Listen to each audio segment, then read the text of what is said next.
All right, guys, Kenny Smith, Total Force Holdings. The next thing we're going to discuss is probably one of my favorite alternate or contingency forms of communication, and that's the radio. All right, there are all different kinds of radios out there. You can get some that require a license, some that do not require a license.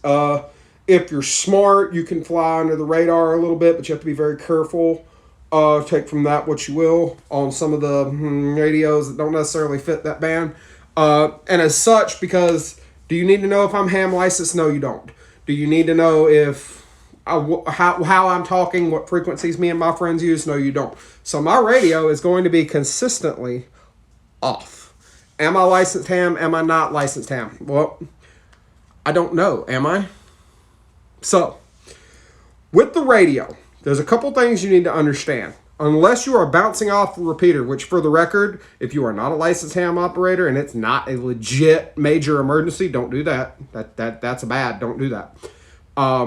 If you're not bouncing off a repeater, this is a line of sight radio.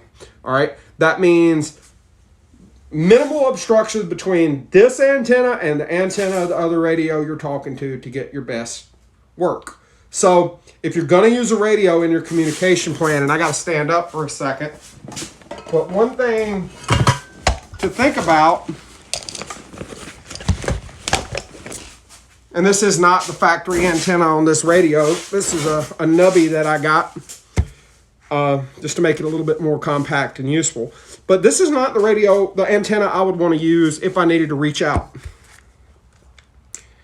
The advantage of the ham type radio system, for those that it's legal to use, which by the way, if it's an actual bigger emergency, is everybody. I have this 42.5-inch blade antenna. I mean, it folds up, and I mean, it's big, but stand up for this.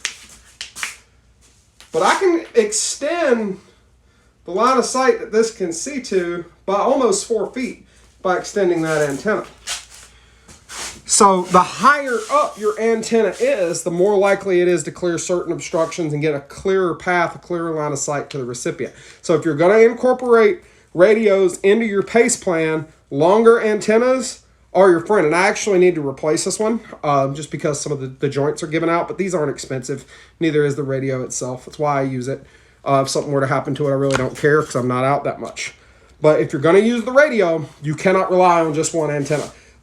The only other exception to that is bigger radios, right? And there's the time and a place for both of those. But for something you can keep stashed in a bag or whatever, a long blade or whip and a conventional handy talkie will do a lot for you, especially in an emergency.